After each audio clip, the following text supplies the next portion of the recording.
Hello, I am Andy Thorai. Yep, that's Thorai with an AI. I want to talk to you about the new report that I put out this week, AIOps, a CIO's Guide. Over the last year or two, I've been talking to a lot of CIOs and IT operations executives. How do you handle this forced maturity of digitizing your business fairly quickly because of the pandemic? They all have one common theme. The forced maturity has caused them to spend a lot of money in IT processes. Some of them are efficient, some of them are inefficient.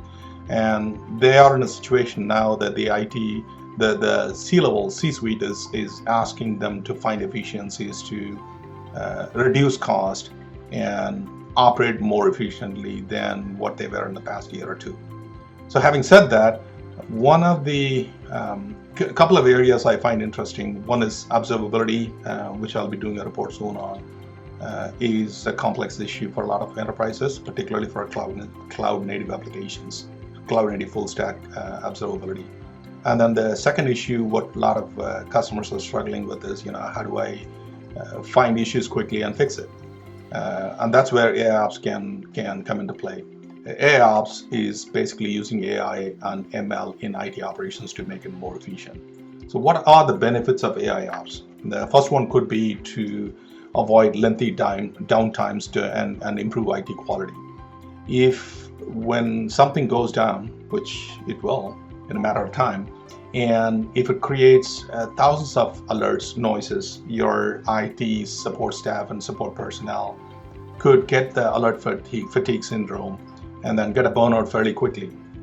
And using tools such as AIOps, again, AIOps is not just about a technology, it's about processes, it's about cultural change, it's about people, process, and technology. And when you implement it properly, it could reduce it down lengthy downtimes. So I discussed about some of this top 15 benefits of AIOps, including how you could reduce the SRE, DevOps, and IT support personnel burnout, and how can you avoid lengthy war rooms, and also how do you make proposal to your C-level executives saying that, that I can make our systems better. And the most common use cases that I've seen customers use AIOps is for noise reduction and root case analysis, even though I discussed about 8 top commonly used use cases as well.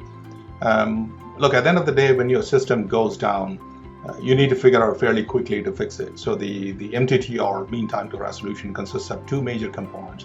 The first one is being identify the problem. Second one is fix the problem.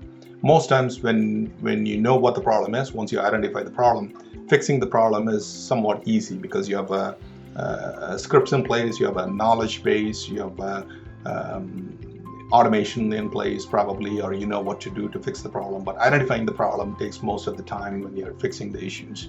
And the root cause analysis and identification, when you use solutions such as AIOps and if you're able to full stack observe your systems, it's able to reduce that root cause analysis as much as possible. So you can find out what the problem is as soon as, sometimes even by looking at the trending and anomaly detection and whatnot, even able to figure out the root cause, even the issues before it happens.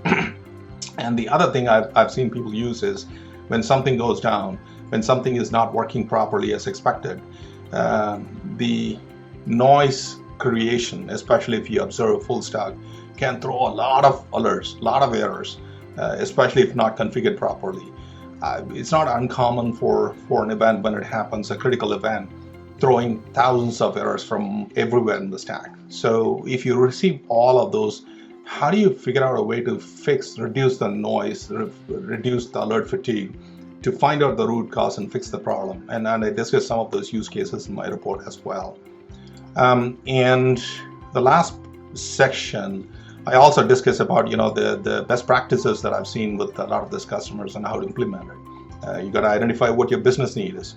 Just because AIOps can do a lot of this doesn't mean that that's needed for your particular business. So you need to figure out what your business needs are. You got to engage your C-suite early. You need to prove to them that what it can do for your solution. And then you got to choose the right AIOps solution. You cannot just randomly pick something up because of the vendor sales pitch. And then you got to get a right set of supporting tools that will work with the AIOps solution. And then there needs to be a cultural change as well, and not always chasing everything and in a firefighting mode. But you got to move your IT from a proactive, reactive into a proactive IT. So I discuss all of that in my report.